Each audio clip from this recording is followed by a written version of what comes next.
আজকে নিয়ে চলে এসেছি ফুলকপি সয়াবিনের ঝোল, তবে একদম অন্যরকম ভাবে। আসুন দেখে নিই।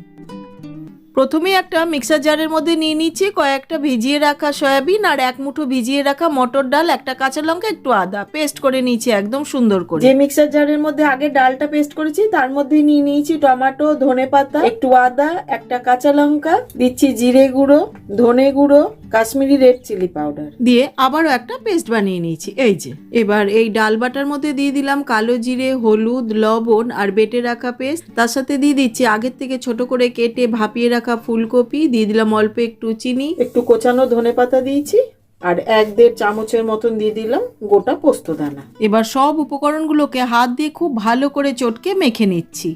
এদিকে কড়াইতে তেল গরম করে নিয়েছি, তার মধ্যে এখান থেকে দেখুন ছোট ছোট করে আমি বড়ার মতন করে দিয়ে দিচ্ছি, তবে এটা আপনারা ছোট বড় আপনাদের ইচ্ছে খুশি করে নিতে পারেন। একদিকটা একটু হয়েছে, অপর দিকটা উল্টে দিচ্ছি। এইভাবে উল্টে পাল্টে বেশ লাল লাল করে ভেজে একটি প্লেটে তুলে নিচ্ছি।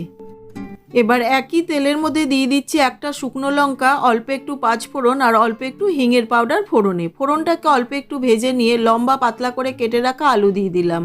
আলুটাকে একটু সময় ভেজে নিচ্ছি। এবার দিয়ে দিচ্ছি প্রয়োজন মতন লবণ আর হলুদ, সেটা দিয়েও খানিকক্ষণ ভেজে নিচ্ছি। এবার আগের থেকে তৈরি করে রাখা পেস্টটা দিয়ে বেশ ভালো করে কষিয়ে নিচ্ছি। কষাতে কষাতে যখন তেল ছেড়ে আসবে মশলা থেকে, সেই সময় গরম জল দিয়ে দিচ্ছি, তবে জলটা একটু বেশি দিতে হবে, বড়িতে অনেকটা জল টেনে যায়। দিয়ে দিচ্ছি কিছুটা কোচানো ধনেপাতা, কাঁচা লঙ্কা দিয়ে 7 মিনিটের জন্য ঢাকা দিয়ে দিয়েছিলাম। হয়ে গেছে। ঢাকাটা খুলে আগের থেকে ভেজে রাখা বড়িগুলো একে একে দিয়ে দিচ্ছি। দিয়ে দিচ্ছি অল্প একটু চিনি, ঘি, গরম মশলা পাউডার দিয়ে খুব ভালো করে নেড়ে মিশিয়ে নিয়ে 5 থেকে 7 মিনিটের জন্য ঢাকা দিয়ে দিচ্ছি।